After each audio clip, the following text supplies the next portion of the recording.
예, 저의 이 강의 스케줄을 우리 비서 간사하고 논의해서 이렇게 짜게 되는데, 아주 수년 전에 이미 주께서 가라라고 한 교회가 있어요.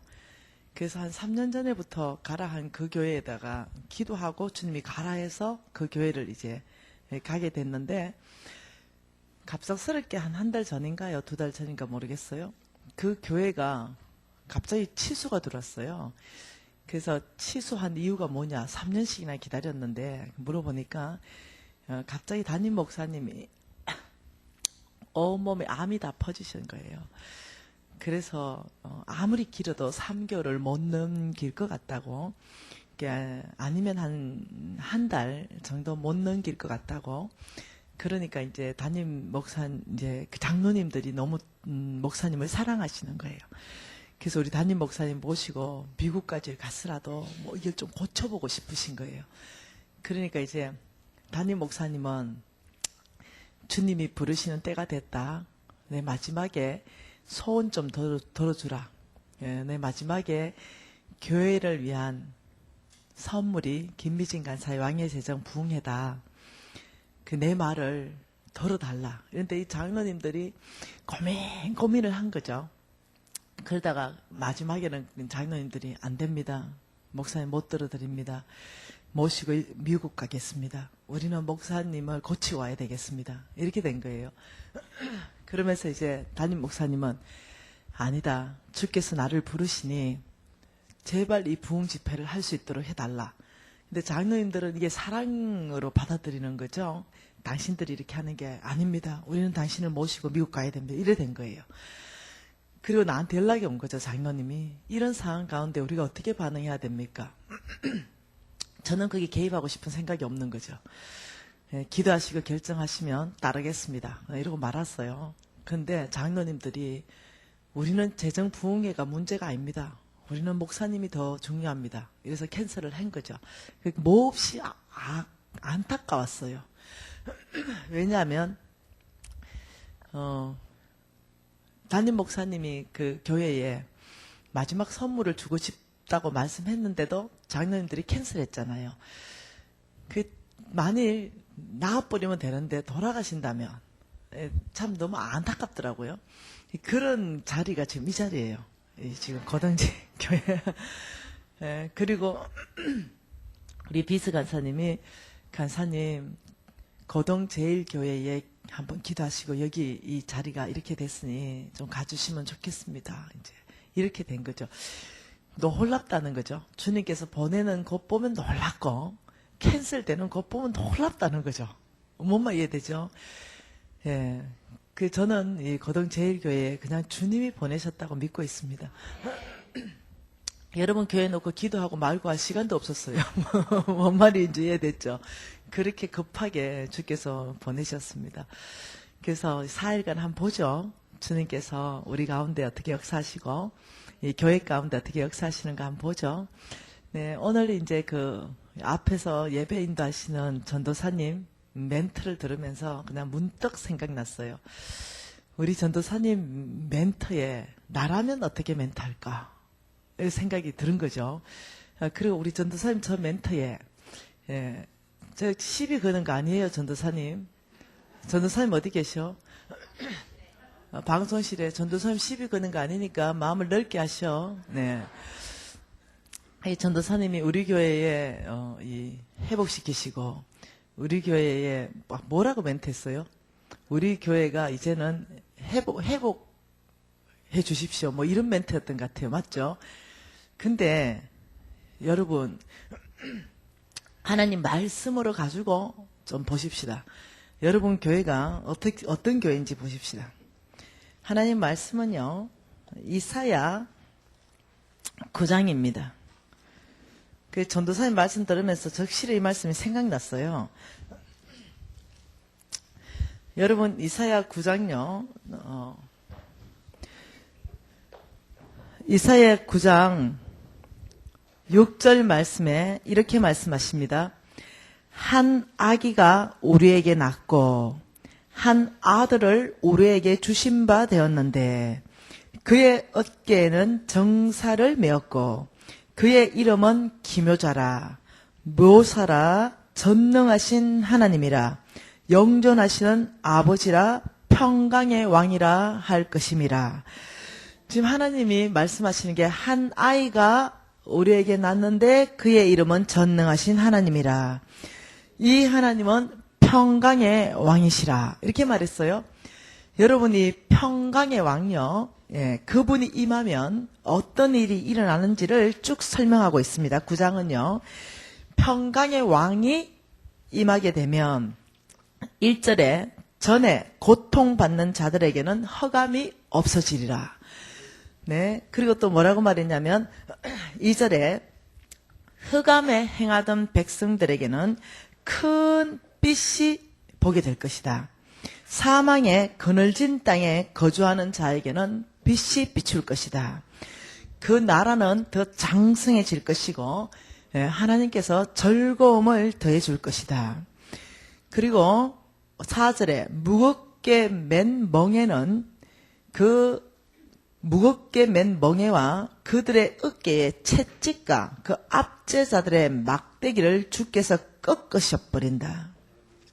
네, 그러면서 미디안의 날같이 하시겠다. 이스라엘이 굉장히 악을 행해서 하나님이 미디안 손에 7년간 넘겨줬어요. 그리고 이스라엘 민족들이 회개하고 돌이켰죠. 이게 사사기 6장이죠. 그러니까 하나님이 기도원을 일으켜서 미디안을 심판하고 이스라엘을 구원해내는 그 얘기입니다. 근데 지금 이 말이 무슨 말이냐? 오늘 전도사님 멘트에 여러분 교회를 향한 아버지 메시지라고 저는 확신합니다. 이미 평강의 왕은 임해 있습니다. 예? 우리 교회를 회복시켜 주시옵소서가 아니라 이미 평강의 왕은 여러분 교회를 회복시키고 계십니다.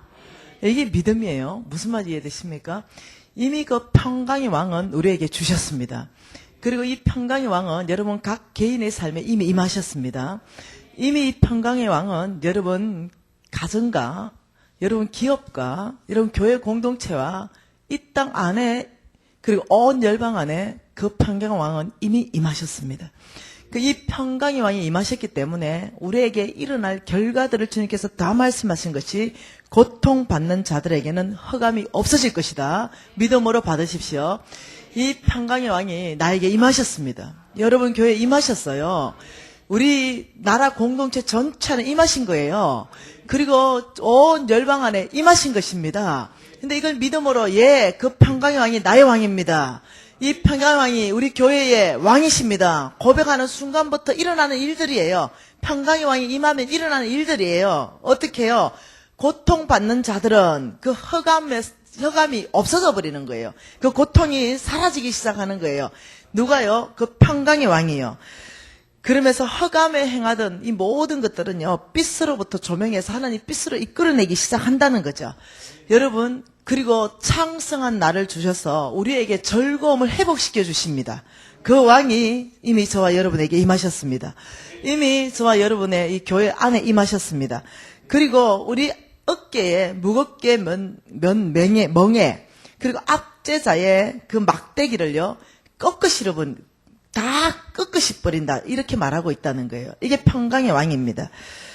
여러분 믿음이라는 건 다른 게 아니에요. 이 평강의 왕이 나에게 임할 때 나에게 이런 일이 날 거라고 믿는 거예요. 예, 이 평강의 왕이 이미 우리 교회 안에 임했기 때문에 우리 교회 전체 공동체 안에 즐거운 날을 보게 될 것입니다. 그래서 선포하는 게 믿음이에요. 말씀을 선포하는 것이 우리 교회를 이미 회복시키는 주님을 찬양합니다. 더 놀랍게 부흥시키는 주님을 찬양합니다. 이렇게 하시는 거예요. 그러니까 주시옵소서 이것보다는 이미 이루어 놓으신 걸 선포하는 것이 훨씬 더 파워가 있습니다. 그래서 여러분 교회 안에 여러분 이미 평강의 왕이 임하셨습니다. 봐야 되는 거죠. 믿음으로 보셔야 됩니다. 여러분 교회 안에 행하실 그 놀라운 하나님의 역사를 믿음의 눈을 보고 선포하셔야 되는 거예요. 그러면서 제가 한 구절이 떠올랐어요. 이 평강의 왕이 이 땅에 계실 때 어떤 일이 일어나는가 누가복음 말씀이 생각났죠. 누가복음 17장 말씀이 생각났습니다. 누가복음 17장 이 누가복음 17장 안에 뭐라고 말씀하시면 이렇게 말씀합니다. 이 17장 11절 그 위에 작은 소제목이 무슨 제목입니까? 나병 자 10명을 깨끗함을 받다 이렇게 했죠. 이 평강의 왕 예수 그리스도를 만나면 어떤 일이 나는가 볼까요? 11절 12절부터 한번 읽어볼까요? 예수께서 예루살렘으로 가실 때에 사마리아와 갈릴리 사이로 지나가시다가 한 마을에 들어가시니 나병 자 10명이 예수를 만나 멀리 서서 소리 높여 이르되 예수 선생님이여 우리를 불쌍히 여기소서 하거늘 보시고 이르시되 가서 제사장들에게 너의 몸을 보이라 하셨더니 그들이 가다가 깨끗함을 받은지라. 어떤 일이 있었냐면 우리 예수님이 사마리아와 갈릴리 사이로 지나가고 있었어요. 그런데 거기에 10명의 문둥병자가 간절한 마음으로 저분은 우리의 문둥병을 고칠 수 있다 하더라 소문 들었어요. 예수여 우리를 불쌍히 여겨주십시오. 고쳐주십시오. 이렇게 얘기했어요. 예수님이 그 10명을 쭉 보더니 뭐라고 하셨냐면 너희들은 그냥 가서 제사장에게 가서 너의 몸을 보이라 그냥 이렇게 말했어요. 고쳐주신 게 아니라는 거예요. 안 고쳐졌어요. 너는 가라. 근데요 그때 당시에 그 문둥병 걸리면 그 성 바깥에 쫓아냅니다. 왜냐하면 전염병이 돌기 때문에. 그 성 안으로 들어가고자 한다면 돌로 쳐 죽여버리는 거죠. 근데 지금 문둥병이 낫지 않았어요. 여전히 문둥병입니다. 예수여 불쌍히 여겨 주십시오. 고쳐주세요. 이러는데 고쳐주시고 그 다음 문둥병이 고쳐지면은 그 다음 어떠냐면 제사장한테 들어가서 고쳐졌기 때문에 들어가서 저 다 고쳐졌는데요. 이러면 제사장이 마지막으로 봅니다. 너 고쳐졌어. 이제 성 안에 살 수 있어? 이러면 그때부터 성 안에 살 수 있어요. 근데 안 고쳐졌어요. 예수님이 행하시는 일을 좀 보세요. 안 고쳐졌어요. 근데 어떻게 한다고요? 너는 가서 제사장에게 내 몸을 보여라 이러니까 그때 말씀은 뭐겠어요? 이미 예수님은 고친다는 전제가 깔려 있겠죠. 이 문둥병자를 제사장에게 안 고친 상태에서 제사장한테 보내면 다 죽어요. 성 안에 들어가다 다 죽습니다. 그럼 우리 예수님이 지금 말씀하지 않았지만 우리 예수님의 성품상 깔려있는 전제가 뭐예요? 너희들은 제사장에게 도착하기 전에 그 모든 몸이 나을 거다. 이게 전제가 되어 있죠. 근데 놀랍게 이 문둥병자 10명이 가다가 그 말씀을 취하는 거예요. 예수께서 내 몸을 고칠 것이라 믿는 거죠. 그러니까 가게 되는 거죠. 아니면 못 가죠. 왜냐면 죽는데요. 가면 돌에 말해 죽어요. 근데 그걸 믿기 때문에 가는 거예요. 여전히 문둥병이지만 믿기 때문에 제사장한테 뛰어가는 거죠. 그러니 그 믿음이 주님의 이 능력이 나의 것 되기 시작하는 거예요. 가다가 몽땅히 나음을 받았어요. 자, 이런 상황 가운데 어떤 일이 발생했는가? 15절입니다. 그 중에 여러분 내가 성경 읽을 때는 몽땅 다 무조건 같이 있습니다. 그 중에 한 사람이 자기가 나아온 것을 보고 큰 소리로 하나님께 영광을 돌리며 돌아와 예수 발 아래 엎드려 감사하니 그는 사마리아 사람이라. 10명이 몽땅 다 나왔어요. 근데 그 중에 한 사람, 이방인, 사마리아 사람 한 사람이 돌아왔어요. 예, 그러니까 이 하나님께 영광을 돌리면서 돌아왔습니다. 왜? 이건 하나님이 하셨습니다. 하나님 영광 받으시는 거죠. 네, 그래서 예수의 발 앞에 엎드려서 감사하기 시작했어요. 이 이방인이 돌아왔습니다. 그게 예수님께서 이렇게 말했어요. 예수께서 대답하여 이르시되 10사람이 다 깨끗함을 받지 아니하였느냐? 그 9은 어디 갔느냐? 9. 감사할 줄 모르는 9 찾습니다. 어디 갔냐? 분명히 나는 10사람을 다 고쳤다. 근데 그 싸가지 없는 9 어디 갔냐 이거예요. 예, 어찌 이방인 한 사람만 돌아와서 하나님께 영광 돌리느냐? 이렇게 말했어요. 여러분 여기서 우리가 묵상할 줄 알아야 되겠어요? 그러니까 18절에 뭐라 그래요? 이방인 외에는 하나님께 영광을 돌리러 돌아온 자가 없느냐 하시고 그에게 이르시되 일어나 가라 내 믿음이 너를 구원하였느니라 하시니라. 그날요 이 이방인은요 몸의 육체 질병만 고쳐지는 게 아니죠. 네, 영혼 구원까지 이루어졌어요. 그 9명은 육체 질병으로 끝났어요. 무슨 말인지 이해되십니까? 여러분 평강의 왕 예수 그리스도 그분을 만나면 우리는 하나님의 능력을 경험하게 됩니다. 그 평강의 왕은 이미 여러분 교회에 임하셨습니다. 이미 그 평강의 왕은 여러분 것입니다. 여러분의 모든 압제자의 막대기를 꺾으시는 그 평강의 왕 만나시기 바랍니다. 이미 여러분을 만날 준비는 다 끝나 있어요. 여러분만 그 평강의 왕을 만날 준비만 하시면 됩니다. 그게 뭐냐면 믿음이라는 거예요. 네, 여러분 믿음으로 선포하는 게 필요하다는 거죠. 여러분 감사하는 조건들이 있습니까? 혹시 여러분 기도의 응답들이 있으세요? 근데 돌아오십니까? 정말 돌아오세요?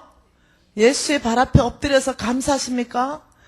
정말 주님 앞에 와서 영광 돌리고 그분의 이름을 높여주며 하나님께 감사하십니까? 아니면 간절할 때 기도하고 응답받으면 입 싹 닦아쁩니까? 한 명에 속해요? 9명에 속해요? 솔직하게 얘기 한번 해봐요. 9명에 속합니까? 그러지 말라고 지금 말씀하는 거예요. 9명에 속한 자가 되지 말라. 여러분이 은혜 받았다면요, 감사할 수 있는 사람이 돼야 됩니다. 이 감사라는 것은요, 맨입으로 되는 게 아니에요. 감사라는 것은, 네, 하나님께 은혜 받은 게 있다면, 네, 우리는 풍성한 열매로 하나님 앞에, 우리 1년, 지난주에 여러분 들으셨죠? 10월달인가? 추수감사절 예배 드렸죠? 저는 오늘 드렸어요. 그러니까 여러분 이 추수감사절은 1년 안에 베푸신 은혜에 무척이나 감사하면서 내가 드릴 수 있는 최선의 것을 가지고 와서 주님께 드리는 게 추수감사절이에요. 그것이 예물이면 예물이요, 물건이면 물건이요, 농사지은 쌀이면 쌀이요. 내가 할 수 있는 최상의 것을 가지고 하나님께 돌아오는 거예요. 1년 동안 보살펴 주시고 먹이고 입히신 그 하나님 앞에 돌아오는 거예요. 그래서 아버지 1년간 감사합니다. 이렇게 하는 거예요. 그런데 모른다는 거죠. 안 돌아온다는 거죠. 대충 한다는 거죠. 그냥 할 만큼 한다는 거죠. 5만 원 넣고 치워버리거나 10만 원 넣고 치워버리는 거죠. 그냥 어떠냐면 체면 유지될 만큼 하고 말아버린다는 거죠. 여러분 저는요, 어느 교회 가도 한 번도 여러분 교회 헌금하십시오, 이런 얘기 해본 적이 없습니다. 여러분 날 더 잘 아실 거예요. 여러분 교회 헌금 많이 나오는 거 나 관심도 없습니다. 왜냐하면 그게 내 목적이 아니기 때문에 그래요. 여러분 교회 헌금 나오는 거하고 나하고 뭔 상관이 있겠노? 예, 저는 여러분이 축복받는 비결을 얘기해 주고 있어요. 여러분이 어떨 때 하나님의 축복 가운데 거할 수 있는가, 이 비결을 오직 부끄럽지 않는 양심으로 얘기하고 있어요. 여러분 감사합니다, 입에 달고 사시기 바랍니다. 예. 여러분이 감사할 조건들이 있을 때는 반드시 주님께 돌아와서 감사하시기 바래요. 무엇을 들고 하셔도 좋고 몸으로 오셔도 좋습니다. 돌아와서 감사 기도하시기 바래요. 네, 그럴 때 여러분 환경이 만일 굉장히 어려워요, 굉장한 풍랑 가운데 있습니까? 엄청난 폭풍 가운데 있어요? 예, 그때 여러분이 하셔야 될 단어는 감사합니다 이거예요. 왜냐하면요, 너희들은 범사에 감사를 했기 때문에 그래요. 환경이 좋을 때만 감사하고, 대학 입시 쳐서 시험이 엄청나게 시험 점수가 잘 나왔을 때 감사하고, 완전히 시험이 죽을 수 없다 이런 불평할 거예요? 아니라는 거죠. 그때도 감사한 거죠. 왜 그래요? 감사는요, 믿음의 씨앗입니다. 네, 여러분 교회 안에 제가 영적으로 느끼는 게 있기 때문에 얘기하는 거죠. 여러분 안에 감사가 회복되어야 된다고 주님이 말씀하기 때문에 말씀하는 거예요. 여러분 감사는 믿음의 회복이에요. 믿음의 씨앗입니다. 믿음의 씨앗은 뭐겠어요? 열매라는 거예요. 씨앗이라는 것이 심었다면은 열매 맺는 것이 씨앗의 특징입니다. 감사합니다, 이거는 믿음의 씨앗이다. 이건 무슨 뜻이냐면, 내가 환경이 아무리 어렵다 하더라도 감사합니다 이걸 선포하는 순간 나의 모든 환경을 아시는 하나님을 인정하는 말이 되는 거예요. 나의 지금 이 모든 상황을 아시고 다스리시고 인도하시고 나를 그 안에서 건져내시는 그 하나님을 내가 신뢰합니다. 이 뜻이라는 거예요. 감사합니다. 이 말은 주님의 전적인 주권을 인정하는 얘기예요. 그래서 어떤 상황 가운데든 아버지 감사합니다 하는 순간 놀랍죠? 사단의 세력은 무너져 버리고 하나님의 능력은 나의 끝 되기 시작합니다. 왜냐하면요, 그 감사합니다 그 자체가 믿음의 씨앗이기 때문에 열매 맺기 시작한다는 거죠. 아버지 감사합니다.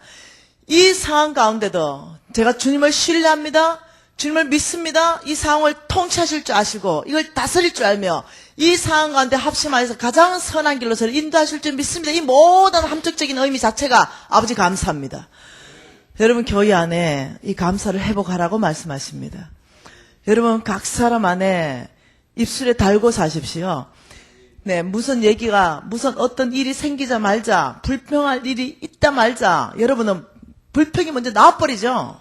불만이 먼저 나와버리는 거예요. 원망이 먼저 나와버리는 거죠. 그게 아니라 한 템포 꺾으세요. 숨 한번 꿀꺽 쉬면서 어떻게 감사합니다. 범사에 감사를 하셔서 말씀에 의지하여 감사합니다. 이 모든 환경을 주께서 바꾸실 것입니다. 이러는 순간 그 믿음 가운데 그 환경이 바뀌어진다는 거예요. 여러분 저는 가는 교회마다 주께서 그 교회 전체의 영적 상태를 보여주시는 것들이 있어요. 그래서 예배할 때 여러분 전체 교회를 볼 때 너무나 이쁜 거죠. 제 마음에 너무 드는 거죠. 방주 같아 방주. 네, 그 방주 안에 콕 있는 꼭 하나님의 자궁 같기도 하고 꼭 방주 안에 굉장히 보호받는다는 느낌도 있고 그런데 이 말씀을 딱 하시는 거죠. 9명 어디 갔냐?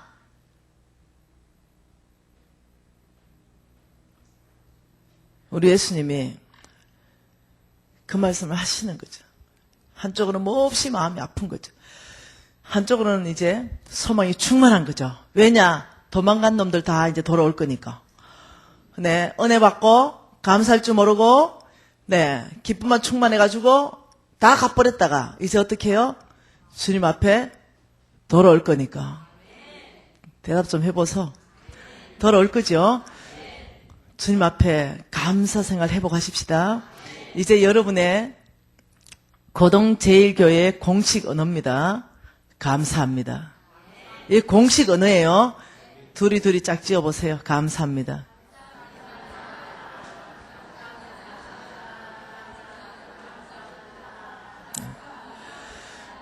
그렇죠. 공식 언어입니다. 감사합니다. 네. 범사에 감사라. 그건 하나님이 너희들을 향한 나의 뜻이니라. 범사에 불평하고 원망하라. 마귀가 우리에게 개체가는 마귀의 뜻입니다. 그러니 감사합니다. 이 순간부터는 달라져 버리는 거죠. 여러분의 공식 언어를 바꿉니다. 이제 날마다 만나면 감사합니다. 그래서 둘이 만나면 아우 난 저 집사가 이해가 안 돼. 이런 말 안 씁니다. 이제 어떻게 한다고요? 그게 아니라 그럴 때는 저 집사가 이해가 안 될 때는 이렇게 말하는 거죠. 말 못할 사정이 있을 거야. 다 둘이 짝 지으세요. 말 못할 사정이 있을 거야. 저 집사가 이해가 안 되는 게 아니라 말 못할 사정이 있을 거예요. 말 못할 사정이 있을 거예요. 네, 여러분. 자, 그럼 이해 안 되는 거 있습니까? 없죠. 왜? 이해 안 되는데 분명히 말 못할 무슨 사정이 있을 거라고 생각이 들면 이해가 다 되쁘잖아. 그죠? 여러분의 공식 언어 바꾸는 겁니다. 감사합니다. 아마 말 못할 사정이 있는 것 같습니다. 그리고 또 우리가 공식 언어를 뭘 선택해요? 네, 감사합니다. 네, 그리고 축복합니다. 그리고 말 못할 사정이 있을 거예요. 그리고 괜찮아요. 괜찮습니다. 괜찮아요. 이렇게. 이게 하늘 언어입니다. 여러분, 그 공동체는요, 활성화되기 시작합니다. 하나님께서 기뻐하는 공동체가 활기를 띠기 시작합니다. 예, 여러분 안에 하나님의 마음입니다. 이것을 회복하라. 여러분, 이것이 회복되는 줄 믿습니다. 우리 이번에 제가 이제 담임 목사님 나갔으니까 세게 말해도 되겠네. 담임 목사님 잠깐 화장실 가신 것 같아요. 네, 무슨 얘기 하려냐면 분명히 담임 목사님이 하셨을 것 같아. 왕의 재정 세미나 이래 놓은 거야. 내가 최고 싫어하는 제목이야. 네, 우리 비서관사 죽었다 나한테. 내가 뭐라 했냐면 왕의 재정 부흥 집회, 왕의 재정 부흥회, 이걸 부흥회로 하려고 그러지 세미나 이러면 나는 가기 싫어. 네, 근데 오늘 딱 오는데 입구에 대문짝만하게 왕의 재정 세미나 이러는 거야. 세미나하고 부흥회하고 좀 달라. 세미나는 여기에 대해서, 말씀에 대해서, 재정에 대한 말씀을 그다음에 가르치는 거야, 그냥 가르치는 거. 이게 세미나야. 근데 부흥회는 그게 아니야. 하나님의 말씀을 내 삶 안에 그대로 적용돼서 부흥이 일어나는 거야, 말 그대로. 그래, 나는 내가 축복받은 거, 저는 물질적인 축복을 받은 사람이거든요. 이걸 여러분에게 부흥을 일으키고 싶은데 세미나 이래가지고 들어올 때부터 내가 기분이 별로 안 좋은 거야. 누가 이거 세미나를 붙였냐 이거 내가. 세미나 이러면 교인들도 많이 안 온다니까. 근데 부흥회 이러면은 그거는 몽땅 교인이 오는 거야. 부흥회. 그래가지고 저를 좀 떼버리고 싶은 거지 나는. 뭐라고요? 부흥회. 네. 처음에 나 왕의 재정 부흥회 이렇게 하니까 교회에서 아니 강사님 왕의 재정 부흥회라는 단어가 어디 있습니까? 한국교회 역사상. 심령 대부흥회, 말씀 대부흥회 뭐 이런 거 있지 무슨 돈 부흥회가 있습니까? 이거는 단어가 말이 안 맞습니다. 아니요. 나의 하나님이 말씀하시기에 너는 왕의 재정 부흥회를 하라고 말씀했습니다. 이거는 부흥회입니다. 이 시즌을 통과하면서 부흥이 일어날 거예요. 각 사람 안에, 가정 안에, 기업 안에, 교회 공동체 안에 그 부흥회라 그랬어요, 주님이. 이러니까 강사가 안 간다니까 부흥회를 붙였어요. 그래서 이제 첫 교회가 왕의 재정 부흥회 이래놓고는 장로님들이 입이 대빨로 나오신 거죠. 살다 별 부흥회를 다 하겠네. 이래 되면서 이제 강사만 기다리고 있는 거죠. 그러니까 이제 담임 목사님하고 다 떳떳찌그리하게 앉아 계신 거죠. 그래서 얘기를 해보니까 왜 부흥회입니까? 세미나지. 이제 이래 된 거죠. 그러더니 이제 사의를 다 마치더니 장로님과 목사님이 부흥회입니다. 이건 세미나가 아닙니다. 부흥회입니다. 이래서 이제 한국교회가 한국 교회뿐만 아는 게 아니라 열방의 모든 교회가 다 아는데 이 교회 왜 이래 늦어? 부흥회라니까. 세미나를 요즘 누가 내 세미나 붙여놓으면 그 교회 안 간다는 거 소문 다 났을 건데. 부흥회입니다. 부흥이 일어날 것이에요. 여러분 개인 삶에 부흥이 일어날 것이에요. 제가 보는 것은요, 정말로 하나님이 가정과 기업 공동체와 교회 전체 안에 부흥을 일으키는 걸 제가 목도하고 있다는 거예요. 여러분 교회 안에도 4일간 부흥회 할 거예요. 네. 그러면 이제 내가 좀 신이 날 거 아니에요. 네. 이제 담임 목사님 오셨어요. 네. 네. 이제 담임 목사님 제가 안 계실 동안 세미나를 안 하겠다. 부흥회를 하겠다. 지금 이제 이 얘기했어요. 네. 그래서 예, 여러분이 이 4일간은 뭔가 공부하는 시간이 아니다. 뭔가 어떤 재정에 대한 이론을 세미나처럼 앉아서 듣고 공부하는 시간이 아니라는 걸 아셔야 돼요. 이 4일간은 하나님이 우리에게 말씀하시는 이 부흥이 일어나겠구나. 개인에게, 가정에게, 기업 공동체에게, 교회 공동체에게 뭔가 큰 부흥을 하나님이 준비하고 계시는구나. 예, 이렇게 이 부흥회입니다. 부흥회. 4일간 왕의 재정 부흥회. 예, 제목 바꿉니다. 아셨죠? 예, 여러분 평강의 왕이 이미 여러분에게 오셨습니다. 여러분은 이 평강의 왕으로 인해서 여러분의 모든 문둥병, 이게 뭐겠어요? 문둥병.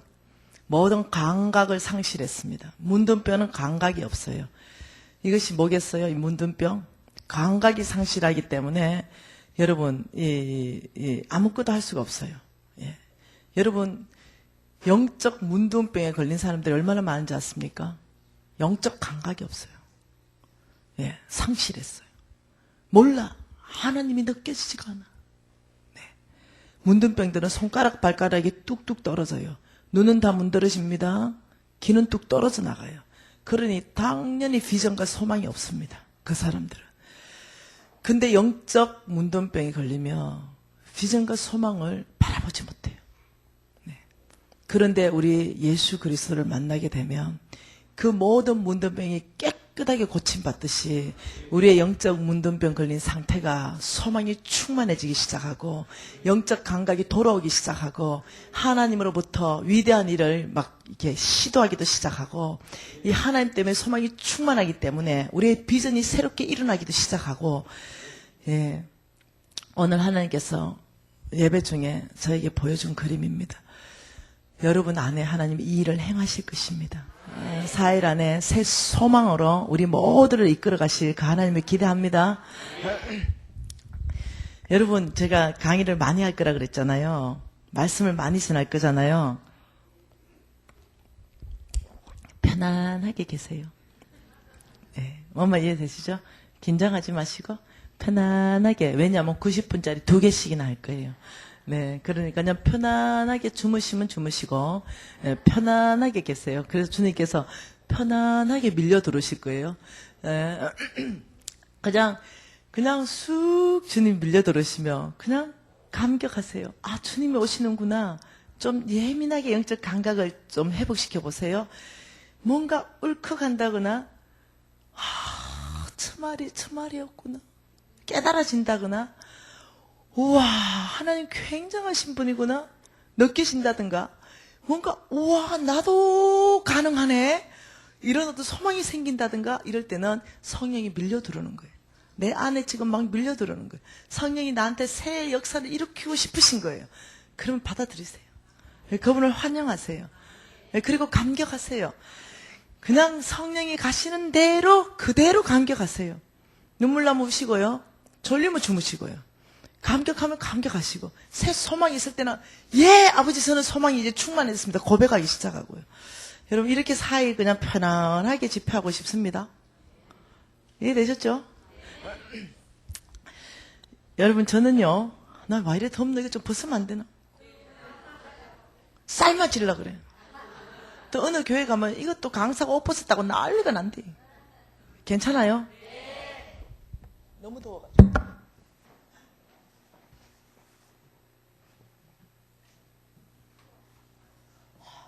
그렇다 선풍기는 켜지 마세요.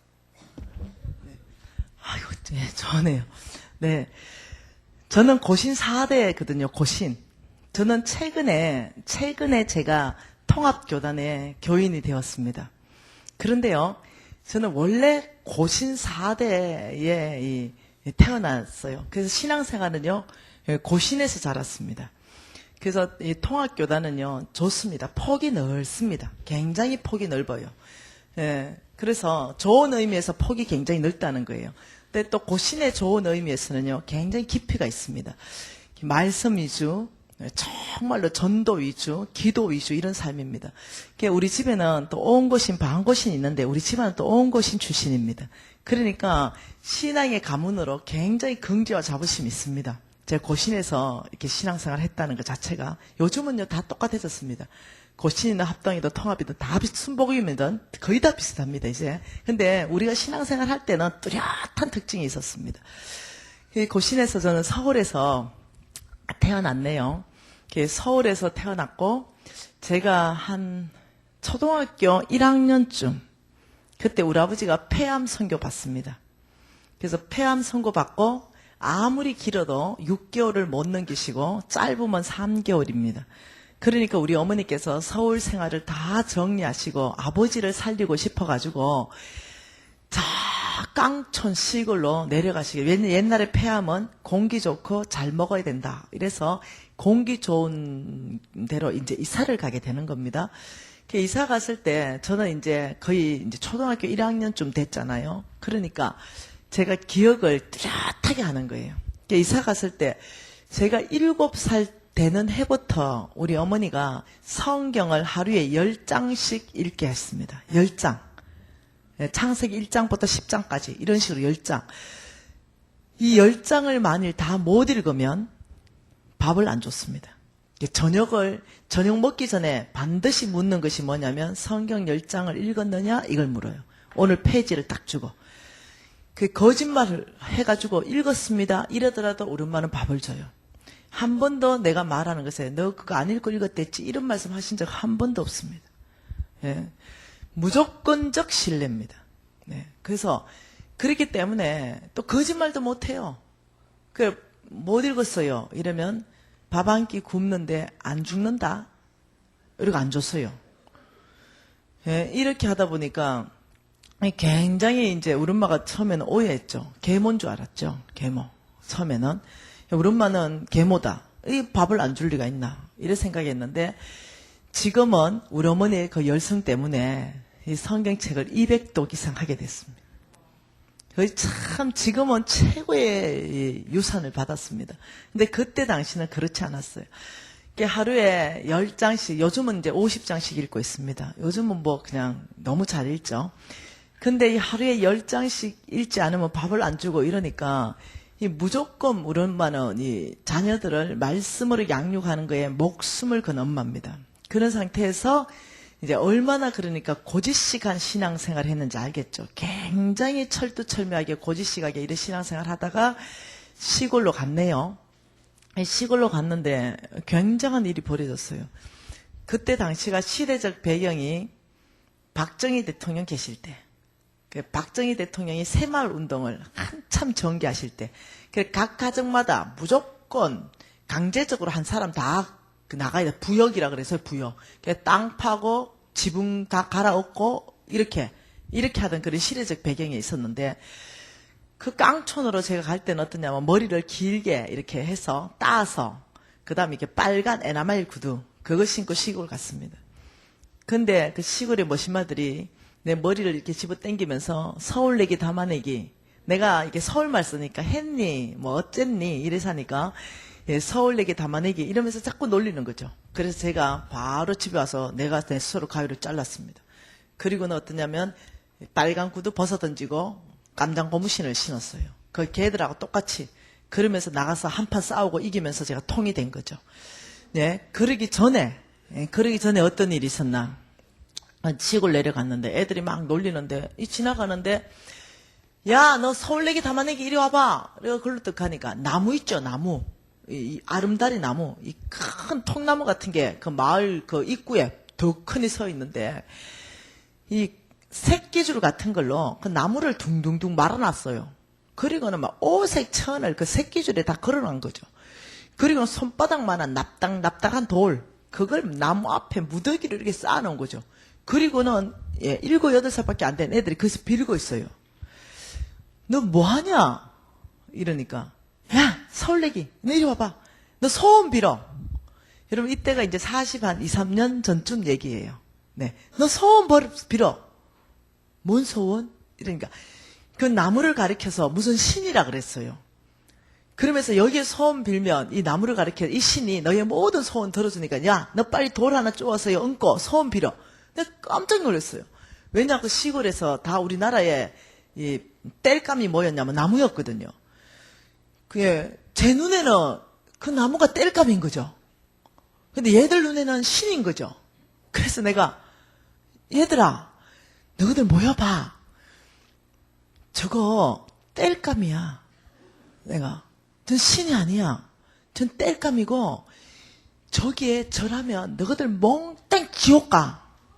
저는 이제 7, 8살이 뭐 알겠어요?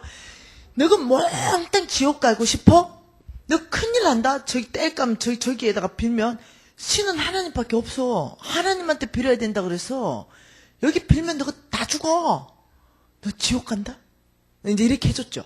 그러니까 얘들은 그런 얘기 처음 듣는 거야. 지옥. 하여튼 지옥은 안 좋은 곳이잖아. 얘들 다 도망가 버렸어요. 그리고는 이제 저그 집에 다 가서 서울내기 담아내기가 요렇게 얘기가 된 거죠. 근데 이제 그때 반은 바닷가고 반은 농사 짓는 그런 어촌 마을이었어요. 그러다 보니까 그 마을이 뒤집어졌어요. 왜요? 다 미신 섬기는 집안인데 그 서울내기 담아내기가 그런 우리 신을 모욕했다 이거예요. 그러면서 뭐라고 했냐면 걔하고 놀지 마라. 예수 귀신 붙었다. 이래 옛날 그랬죠. 절대로 놀지 마라. 나는 그때 왕따를 경험했어요. 네, 내가 지나가면 예수 귀신이 붙은 애야. 애들 다 도망가 버리는 거죠. 이제 이런 배경이 있었습니다. 여러분 이제 시대적 배경은 그렇고요. 제가 이제 여러분하고 나누고 싶은 건 뭐냐면 내 시대적 배경과 함께 이 칠판을 좀 크게 비춰서 여러분 잘 보면 좋겠습니다. 이 시대적 배경과 함께 뭘 하고 싶냐면은 왜라는 거에 대해서 답을 먼저 내고 싶은 거죠. 왜? 왜라는 질문. 왜 재정의 축복이 재물, 이 재물의 축복, 예? 이 재물의 축복이 왜 사람들은 기복신앙이라고 하는가? 기복신앙. 예, 사람들은 재물의 축복을 왜 번영신학이라고 말하는가? 번영신학. 예. 여러분, 이 축복만 얘기하면, 그것도 특히 돈, 이 얘기만 하면 매도해버려요. 뭘로 매도하냐면, 와, 번영신학을 가르치네. 기복신앙자네. 이런 식으로 매도해버려요. 그래서 성경 전체 안에서 진정한 축복에 대한 축복을 가로막히는 거예요. 그래서 저는 오늘 먼저 첫 번째 시간에는 4일의 부흥회를 위해서 기복신앙이 성경 안에서 무엇인지, 번영신학이 성경 안에 무엇인지 먼저 우리가 깊이 있게 이해하고 그래야 여러분이 얼마나 큰 축복을 받을 수 있는 놀라운 특권이 있는가 그 다음에 볼 수 있다는 거예요. 그래서 저기에 대한 답을 좀 보고 싶다는 거죠. 자, 여러분 제가 이제 그렇게 살 때 자 한번 봐보십시오. 여러분 온 땅을 하나님 만드신 거 맞나요? 대답 잘하면 나 신나서 얘기 많이 한대. 예. 온 땅을 하나님 만드셨죠. 그 온 땅에 사람이 아주 많았습니다. 아주 편만했죠. 근데 너무 안타까운 사건이 하나가 발생한 사건이 있습니다. 그것이 뭐냐면은 창세기 3장 사건이에요. 이 창세기 3장 사건 다 아시죠? 하와하고 뱀이 하와한테 왔습니다. 그리고 이렇게 말했습니다. 너 저 선악과 열매 먹어라. 아니야, 하나님 먹지 말라 그래서. 왜? 정령 죽는다고 말했어. 너 그 말 믿니? 아니, 저거 먹으면 네 눈이 밝아져서 하나님처럼 돼버린다? 그래서 먹지 말라는 거야. 이렇게 했어. 놀랍죠? 그러니까 이 말이 더 기가 솔깃한 거지. 사단 말이 원래 기가 솔깃해요. 기가 솔깃한 거죠. 하나님은 정령 죽으리라. 사단은 하나님처럼 될 것이다. 근데 로마서 6장 16절에 뭐라 그럽니까? 너희가 누구의 말에 순종하면 그 순종하는 자의 종이 되는지를 알지 못하느냐? 놀랍게도 하와가 사단의 말에 순종합니다. 따먹어버렸죠. 그래서 성경은 죄의 종이 됐다 이렇게 말했어요. 그러니까 우리는 종이 돼버렸어요. 근데 그 사건으로 끝나면 좋은데 그게 아니라는 거죠. 하나님은 사람으로 무지 사랑하기 때문에 그 사건을 끝내실 분이 아니에요. 왜? 지옥 가거든요. 천지 창조 때부터 하나님께서는요, 성경에 읽어보니까 지옥을 만드셨고, 그리고 지옥은 왜 만드셨냐? 마귀와 그 사탄들을 위해서 만들으셨고, 그리고 천국을 만드셨어요. 창세 전부터 만드셨습니다. 그러니 이 그대로도 우리 몽땅 어디 가게 생겼냐면 지옥 가게 생겼어요.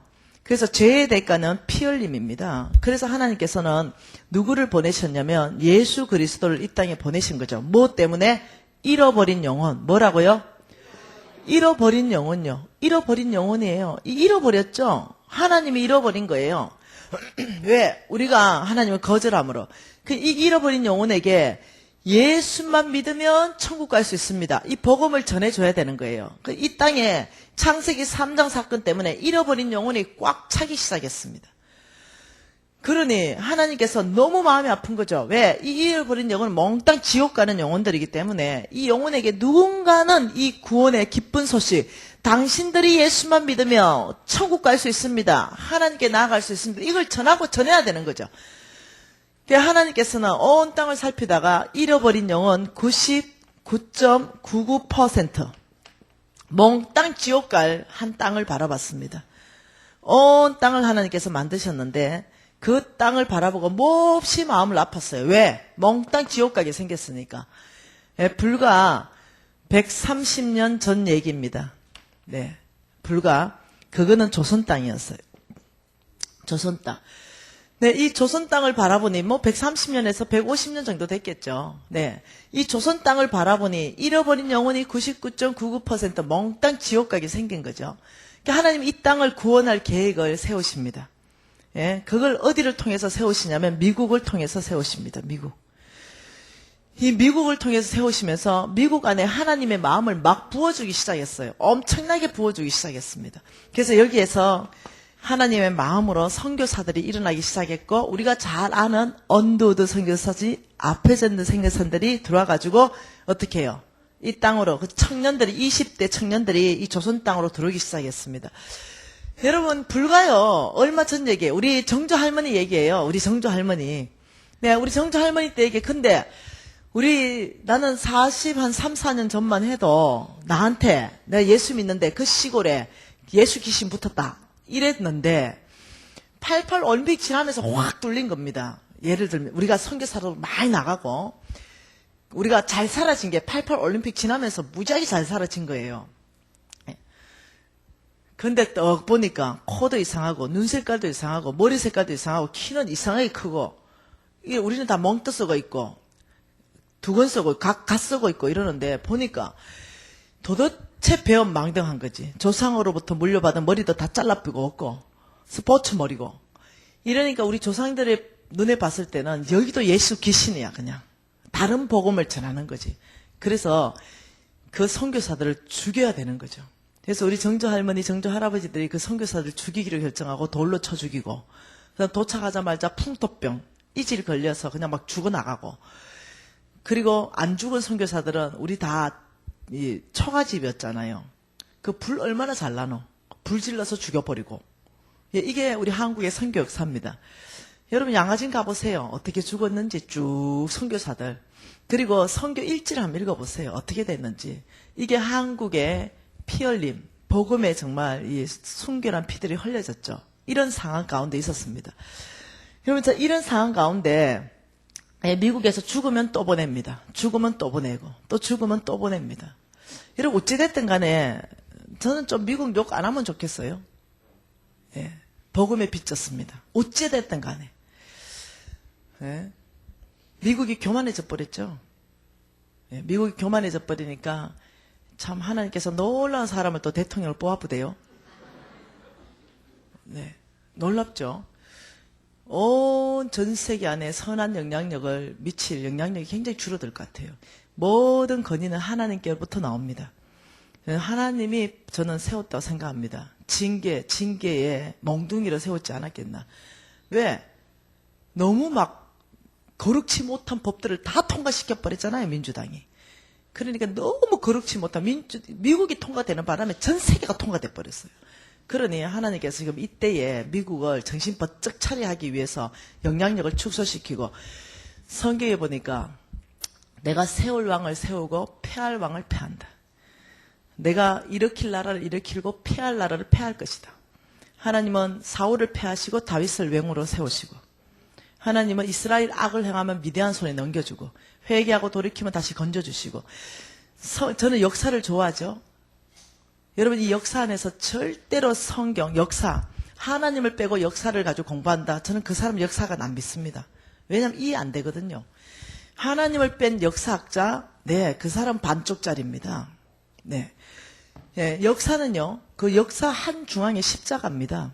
하나님의 이 전체를 천천히 돌리고 있습니다. 십자가 중심으로. 한 중앙에 십자가를 놓고 그 중심으로 역사를 돌리면서 일으킬 나라를 일으키고 패할 나라를 패해버립니다. 그 십자가 중심으로. 일으킬 왕을 일으키고 패할 왕을 패합니다. 십자가 중심으로. 그렇기 때문에 트럼프 얘기할 필요 없습니다. 이때가 기도할 때입니다. 네, 뭐 좋다, 우리나라 시끄럽다 얘기할 필요 없습니다. 이때가 기도할 때입니다. 무슨 말 이해되십니까? 이때는 휩쓸릴 때가 아닙니다. 이때 누가 잘했다 잘못했다 할 때가 아닙니다. 모두가 죄를 뒤집어 쓸 때입니다.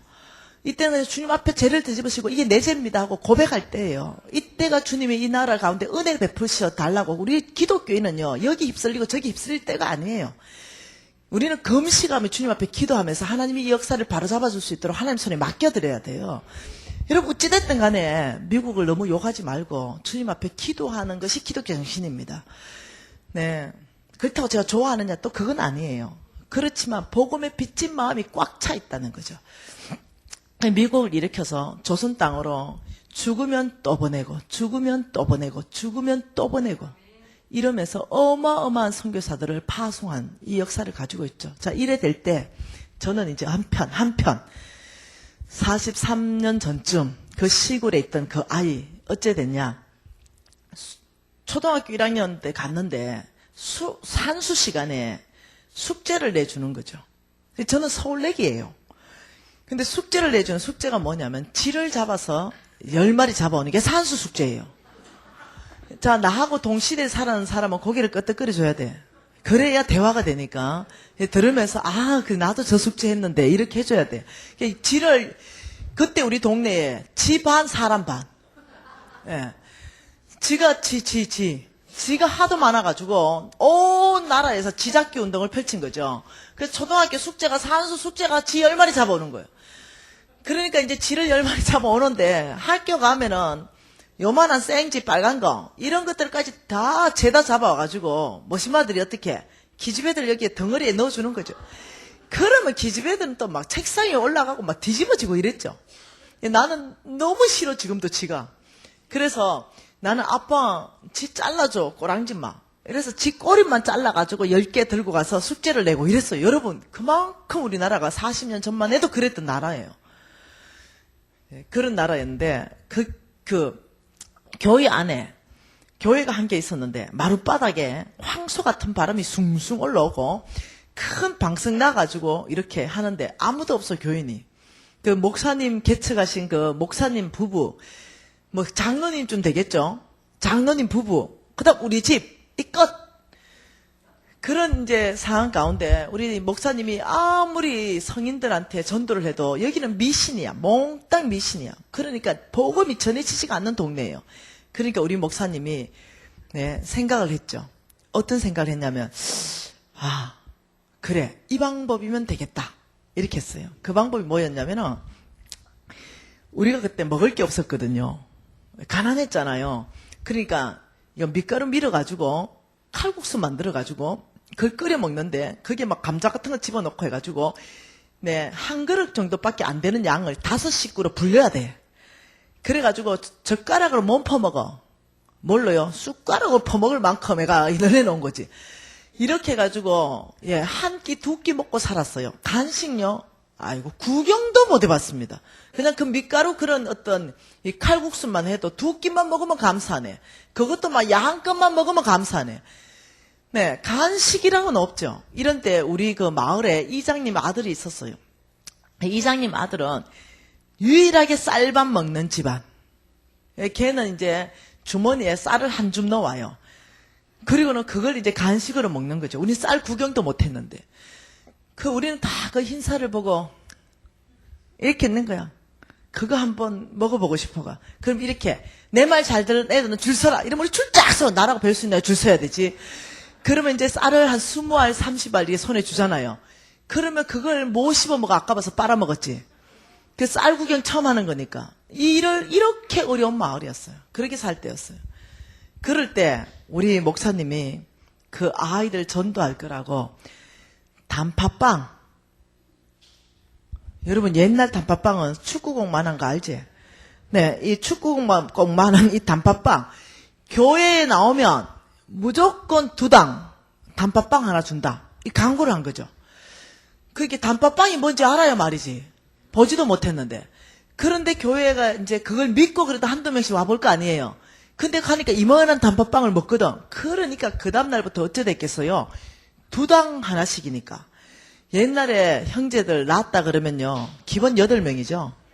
12명씩 줄줄줄 낳아요. 왜 그런지 알죠? 저도 호적이 늦게 됐어요. 왜 그러냐면 막 낳아놓고 죽을 놈 죽고 살 놈 살아요. 한 2년 살아있는 놈들만 호적이 올라가. 그렇기 때문에 일단 놓고 봐. 줄줄줄. 기본이 8명에서 12명 놓는데 2당이잖아요. 2당. 그러니까 누나들이 어떻게 합니까? 교회 그 단팥빵 얻으려고 100일쯤 된 것들 이건 앞에다 다 붙이는 거죠. 앞에다가 일단 보자기를 다 매요. 일단 앞에 붙여. 왜냐하면 이거 다 데리고 가야 돼. 2당이니까. 그래서 째면씩 걷는 애들 있죠. 걔들은 또 덩어리 다 엎어. 하나는 앞으로 붙이고 하나는 뒤로 붙이고 좀 걷는 것들은 옆으로 붙여 이렇게. 왜 2당이니까 그래가 이제 손잡고 한 가족 들어왔다면은 12시야, 12. 8명, 12.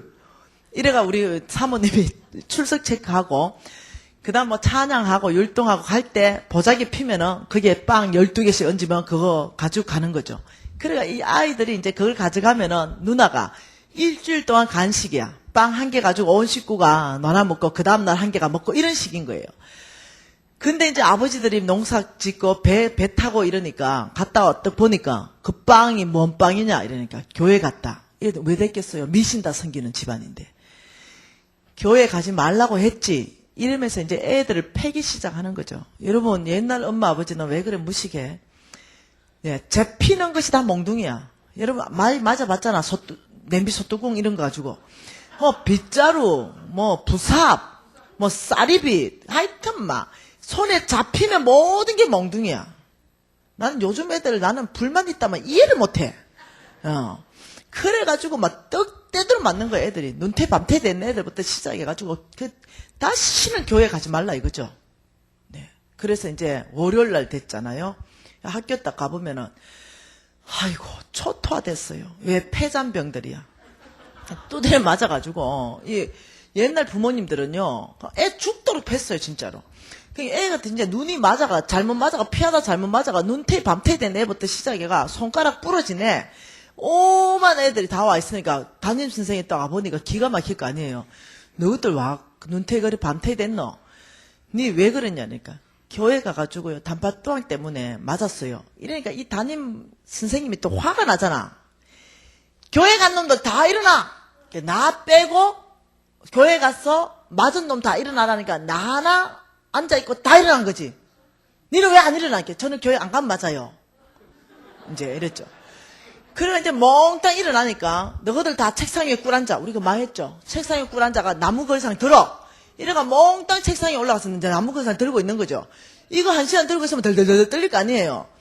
그러면서 이제 담임 선생님이 이제 또 막 뭐라고 패는 거죠. 걸상 내려오면 또 패고 이러면서 절대로 이제 교회 안 갈 놈은 반성문 쓰고 내려올 수 있다 이러니까 아프니까 다 반성문 쓰는 거죠. 다 줄줄줄 내려와서 이제 반성문 써요. 반성문에서 절대로 교회 가지 않겠습니다.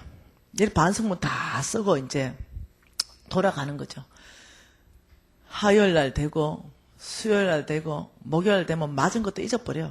아들 금방 잊어보잖아. 맞은 거는 잊어버리는데 뭐가 깊이 박혔다? 단팥빵.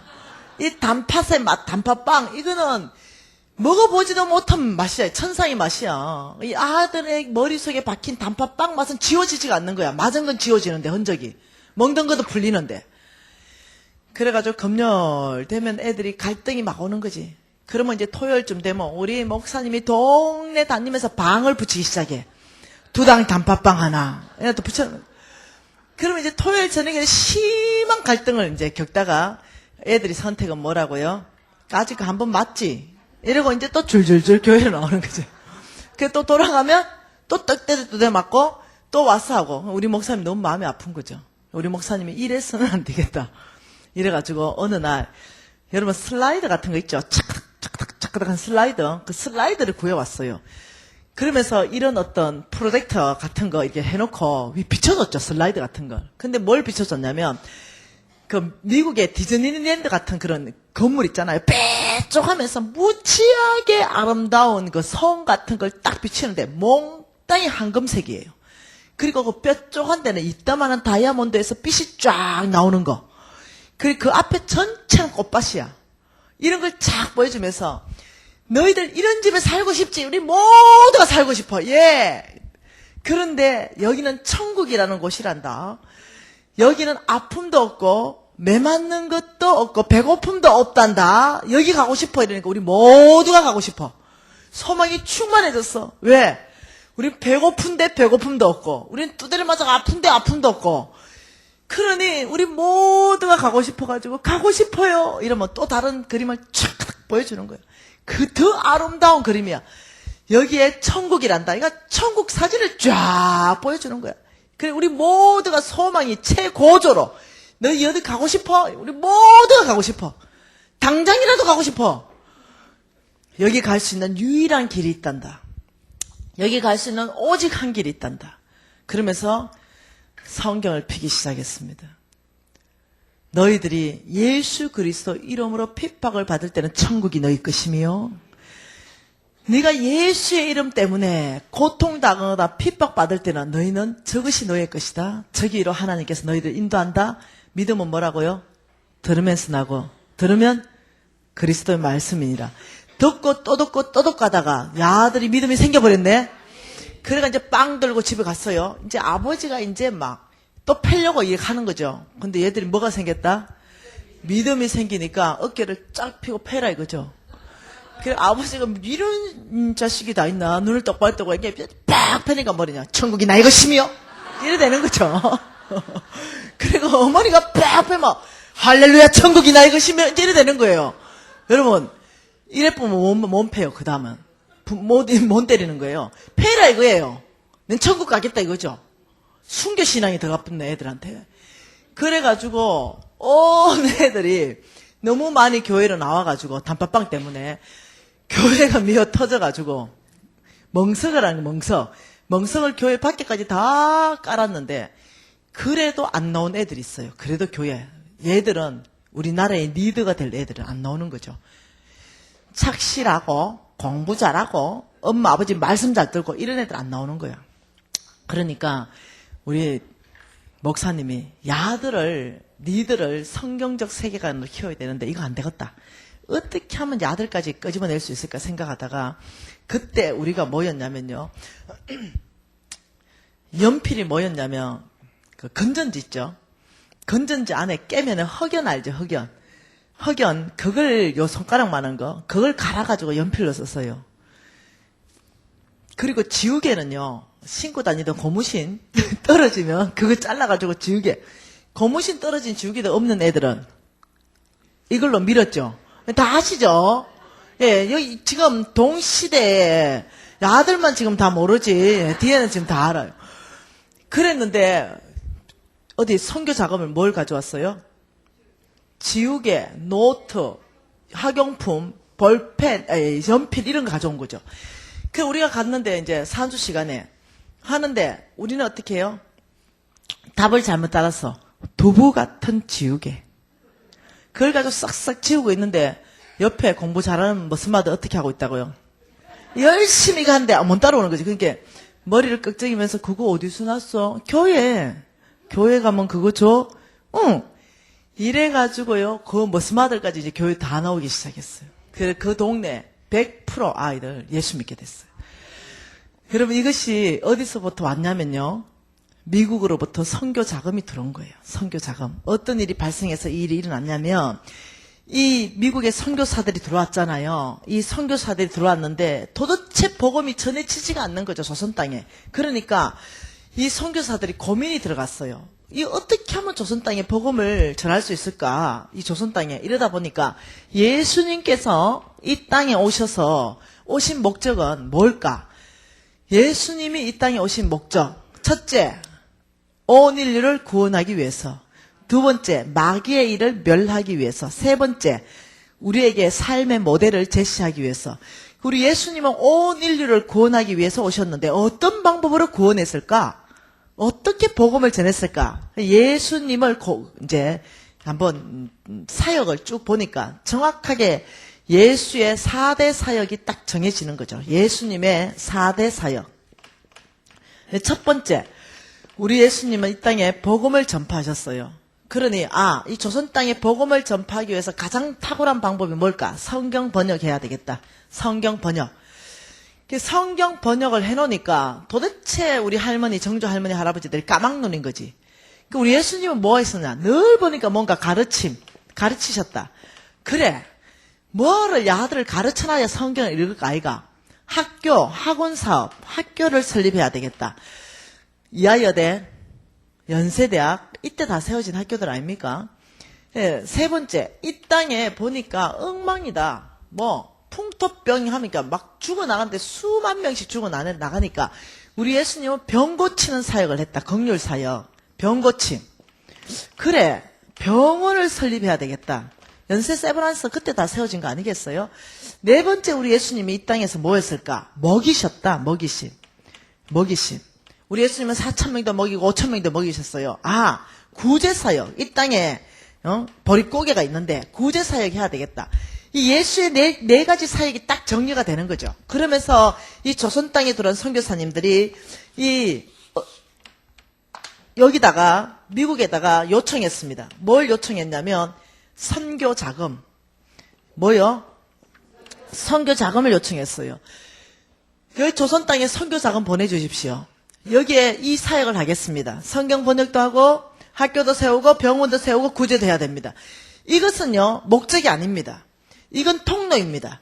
이것을 통해서 접점을 갖겠다는 거죠. 복음의 접점, 복음을 전할 수 있는 통로로 이걸 쓰겠다는 거예요. 그러니까 어마어마한 선교 자금이 들어왔습니다. 여러분 다 아시는 거잖아요. 우리는 지금 이 복음의 빛을 갖고 있습니다. 아프리카로 어디로 어마어마한 선교 자금을 보내고 있습니다. 여러분 교회도 보내고 계시죠.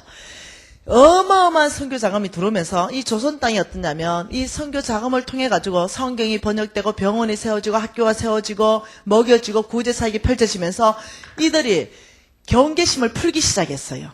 아, 이 사람들이 나쁜 사람들이 아니라 착한 사람이구나, 좋은 사람이구나 이러면서 마음을 열기 시작하고 대화하기 시작해요. 왜? 죽어가는 아들 살려줬는데요. 그러니 마음을 열고 죽어가는 아들 살려주면 그게 무슨 말이 뭘 해도 그걸 받지 않겠어요? 예수 믿는 사람이 이제 일어나기 시작했어요. 그 선교 자금이 그 시골 땅까지 가서 우리 몽땅이 복음화가 됐다는 거예요. 여러분 이해하세요? 제가 8월 달에 우리 왕의 기업 회원들 한 약 30명을 데리고 아프리카로 갔어요. 올 8월에 아프리카를 가가지고 구제사역, 의료사역을 펼치고 왔어요. 그 아프리카를 가니까 아무것도 못 먹는 거죠, 애들이. 반은 맨발이에요. 절대 궁핍이 있는 거죠. 예, 우리나라 그때 딱 당시하고 똑같아요. 그래서 우리가 2주간 있으면서 3,000명에게 2주간 먹을 식량을 다 나눠줬어요. 그리고 2주간 돌아올 때, 더 시간이 안 돼서 돌아올 때 너무 안 돼가지고 12,000명이 2주간 더 먹을 수 있는 식량을 헌금했어요. 그리고 한 6, 700명에게 의료 사역을 했어요. 그리고 수많은 아이들에게 학용품 사역을 했어요. 근데 여러분 아십니까? 그 아이들이 지금 죽어가고 있어요. 이 아이들이 너무 힘들어요. 말라리아가 지금 걸려서 죽어가고 있죠. 그런데 어떤 사람이 와가지고 이 아이를 고쳐줄게 이거 병원에 들어가서 살려놨잖아요.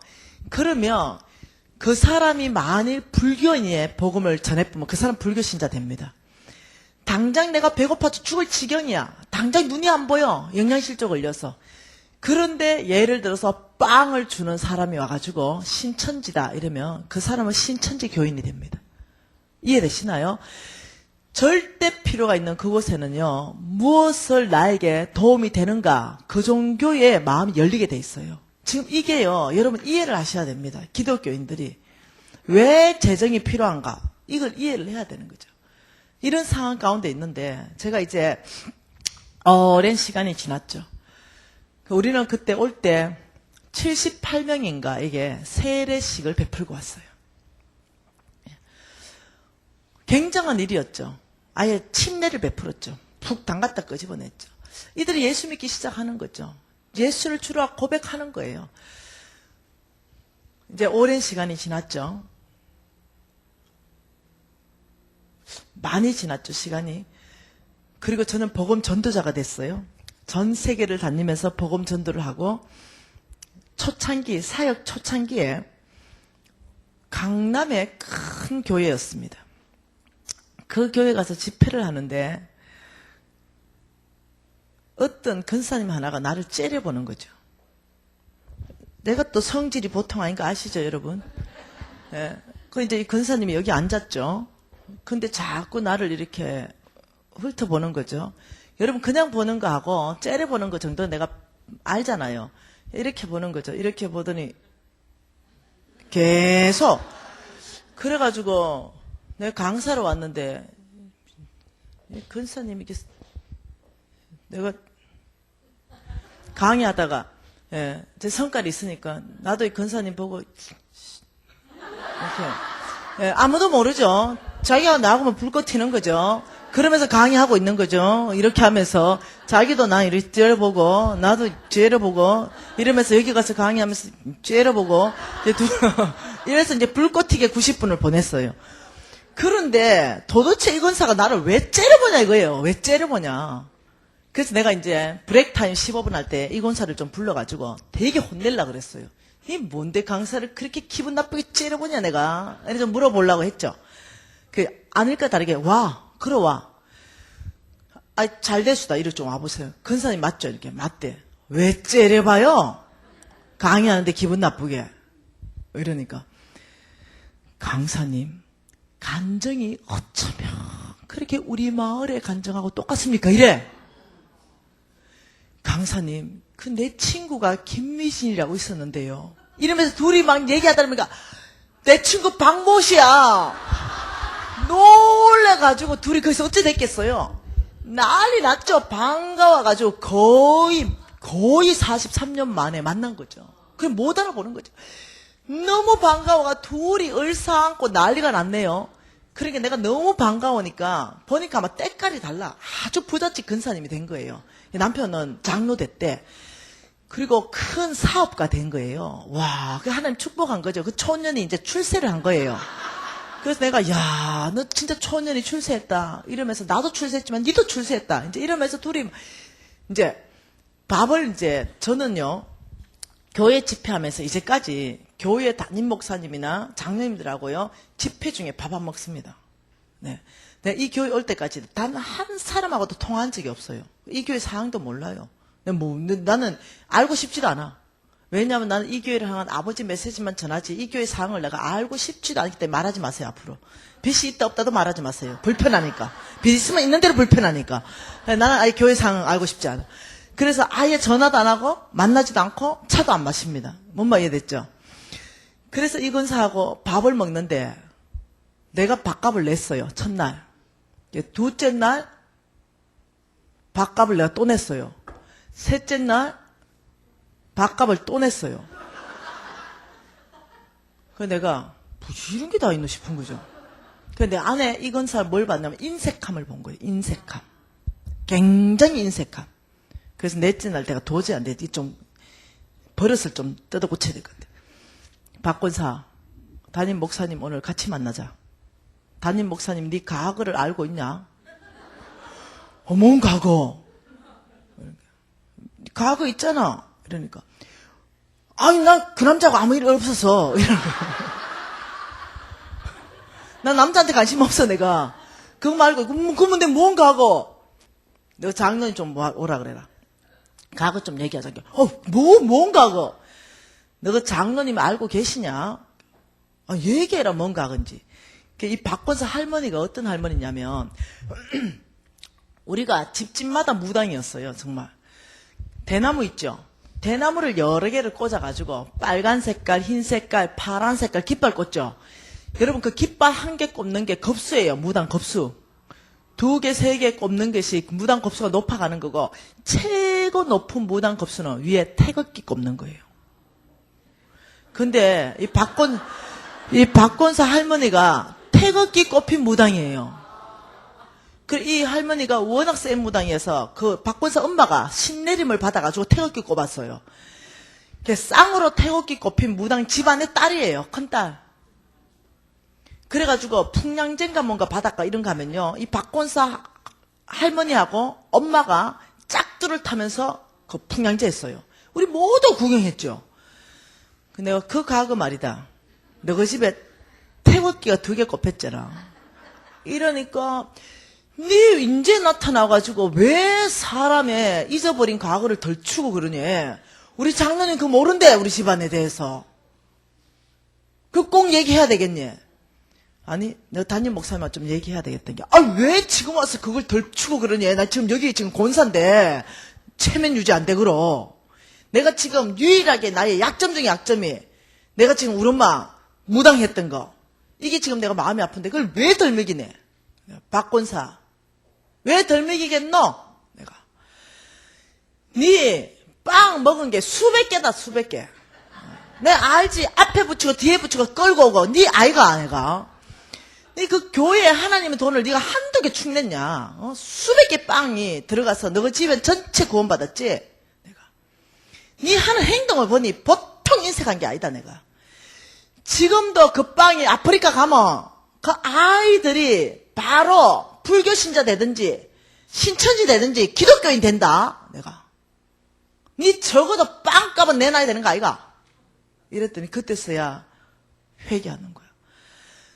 미진아, 먹고 초원에서 가난하게 살다가 오직 내 앞길밖에 못 봤다. 내 성공밖에 못 봤다. 펑펑 우는 거예요. 그래서 내가 박권사 빵값은 내놔라. 최소한 먹은 게 있으면 항상 배가로 갚아야 될 거 아이가. 먹은 게 최소한 두 답으로는 갚아야 되는 거 아이가. 네 사는 거 보니 보통 인색한 게 아니다. 네 그래 살면 안 된다. 이 얘기를 하고 회개하고 돌이켰어요. 박권사. 예. 여러분 그렇듯이요. 오늘날도요. 온 땅에 우리의 재물이 들어가기 시작하면 거기는 복음이 열려버립니다. 그게 어떻게 들어가든 들어가면 열려버려요. 그러니 지금 하나님께서는요. 재물에 대해서 어떻게 말씀하시냐는 거죠. 지금 이 재물에 대해서 성경적 기반을 보시고 여러분이 정말로 이것이 기복신앙이고 이것이 번영신앙인가 여러분이 그걸 알아들어야 된다는 거죠. 예. 지금 성경 보고 기반을 얘기하기에는 시간이 좀 많이 걸려요. 그래서 저는 지금 여러분에게 뭘 얘기하고 싶으냐면 한 15분 쉬었다가 정말 성경적 기반 안에 정말 이 기복신앙과 번영신앙을 밝히기를 원하고 또 그 밝히는 것 안에서 그래서 하나님은 여기에다가 축복할 사람 여기에다 재물을 무지 부어줄 사람을 찾는다는 거죠. 하나님은 온 땅에 누구를 보내놨어요? 하나님의 사람들요.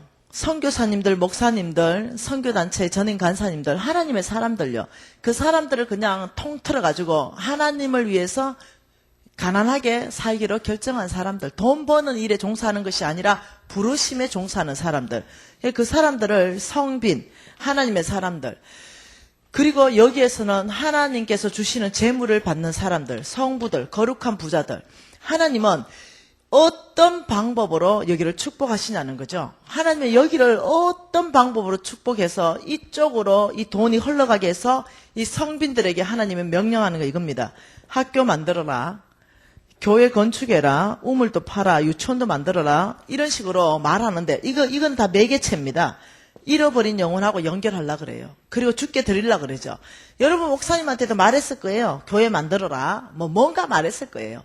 예, 그러면 이 성빈들은요. 돈 안 번다는 거죠. 돈은 안 버는데 문제가 뭐냐면 돈을 무지 써야 된다는 거예요. 돈은 안 버는데 돈을 무지하게 써야 된다는 거죠. 여러분 교회 돈 좀 들었겠다. 무지하게 돈 쓰는 사람들은 어디냐면 여기가 아니에요. 여기에요. 어마어마한 돈이 필요해요. 어떤 사람은 몇백억이 필요할 수 있고 어떤 사람은 프로젝트를 하나님부터 오다받은 프로젝트가 몇천억이 필요할 수도 있어요. 그러니 여기에 이 어마어마한 프로젝트를 하나님께서 오다한다는 거죠. 왜? 내 종이기 때문에. 너는 아프리카로 가라. 너는 중국을 가라. 너 일본 가라. 키르기스탄 가라. 우즈베키스탄 가라. 인도네시아 가라. 이래 다 보내고 너는 한국에 있어라. 그리고 너는 거기서 이거 하고 교회 짓고 우물 파고 병원 세우고 너는 성경 번역하고 근데 몽땅이 돈 드는 거 어째 생각하세요? 나는 돈 안 벌어. 근데 하나님께서 몽땅 돈 드는 걸 명령했다는 거죠. 그 돈이 어디서 오냐는 거예요. 여러분 성경 안에서부터 이해해야 돼요. 그 돈이 어디서 오나. 그 돈은 하늘에서부터 이 사람들한테 뚝 떨어지지 않아요. 그 돈은 하나님이 누군가를 축복할 사람을 불러요. 이 사람에게 어마어마한 재물을 주고 이 사람들이 이 사람들을 공급하게 해서 이 일을 성취하십니다. 이게 하나님 방법이에요. 그래서 성경 전체 안에서는 어떤 사람에게 이 어마어마한 재물을 주는가 이걸 저는 4일간 밝혀보려고 그래요.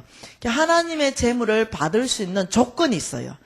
하나님의 재물은 어디에 있는지 어떤 형태로 있는지 또 누구에게 주는지 어떤 훈련이 필요한지 이런 것들을 보고 싶다는 거죠. 여러분 교회의 헌금 여기 나는 얘기하고 싶지도 않아. 나는 내 인생 가운데 제가 이 재물을 받고 있기 때문에 이 재물을 찾는 그 하나님의 심정을 알고 있어요. 저는 제 버는 거에 정말 90%를 흘러보내고 있습니다. 온 땅으로요. 이것은 정인이 있어요. 정인. 저는 간증 모든 게 정이 있는 것만 간증합니다. 예. 그러니 이 90%를 흘러보내는데 우리 홍성근 목사님이 정인입니다. 제 돈 쓰는 거 제가 오픈했기 때문에. 10%만 가지고 봐도 여러분보다 훨씬 잘 삽니다.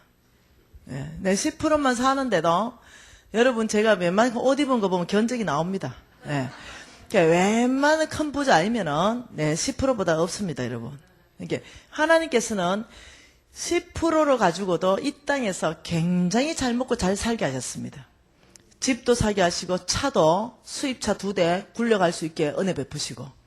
네, 하나님께서 제 100살까지 산다 때 충분히 살 돈 이미 다 주셨고. 그래서 저는 90%를 흘러보내면서 지금 5,000명의 아이를 이미 먹이고 있고 공부시키고 있고. 근데 지금 우리 신랑이 하는 프로젝트는 800만 명을 먹이려고 합니다. 우리 회사에서 지금 하는 프로젝트는요, 82개국의 기아, 어린 아이들에게 영양을 공급하는 프로젝트를 지금 시작했습니다. 그러니 하나님께서는 하나님의 재물을 줄 사람이 있다는 거죠. 근데 그것은 여러분의 상황이나 능력이나 환경을 초월한다는 거예요. 그러니까 소망이 있다는 거죠. 그래서 이 4일 동안 그걸 성경적 기반에 철저하게 제가 고심병이 있다 그랬죠. 고심병. 말씀에 기반되지 않으면 저는 은혜도 못 받고 말씀 전하지도 않습니다.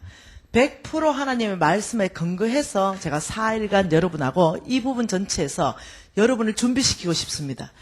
하나님의 재물을 받을 수 있는 사람으로 준비시키고 싶습니다. 그래서 온 땅에 하나님께 쓰임받는 사람 될 수 있도록. 흥미 있습니까? 청년들 흥미 있지?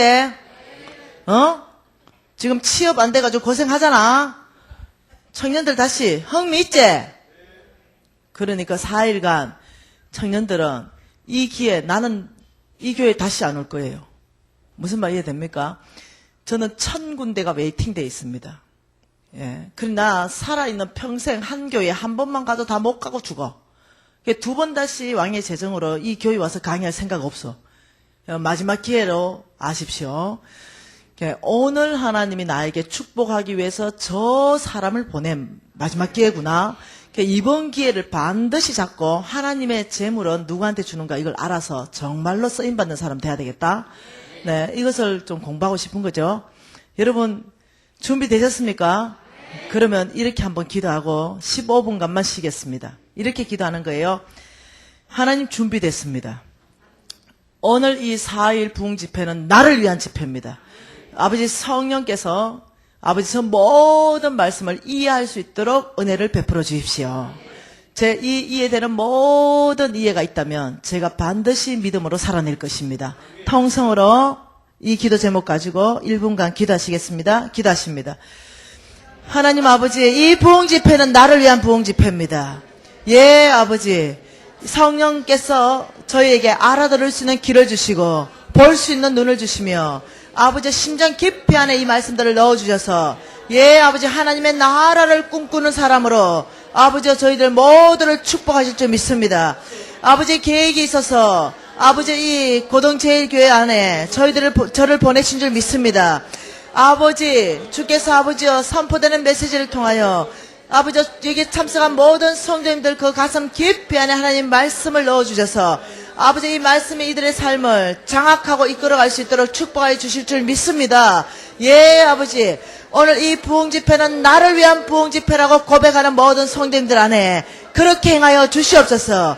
아버지 주께서 역사해 주시며 이끌어 주시고 아버지께 통치해 주셔서 능히 아버지 축복의 주인공이 고동제일교회 안에서 아버지가 탄생될 수 있도록 주여 주님이 쓰시는 사람을 일으켜 주시옵소서. 하나님이 찾으시는 사람 고동제일교회 안에서 일어날 수 있도록 역사하여 주시옵소서.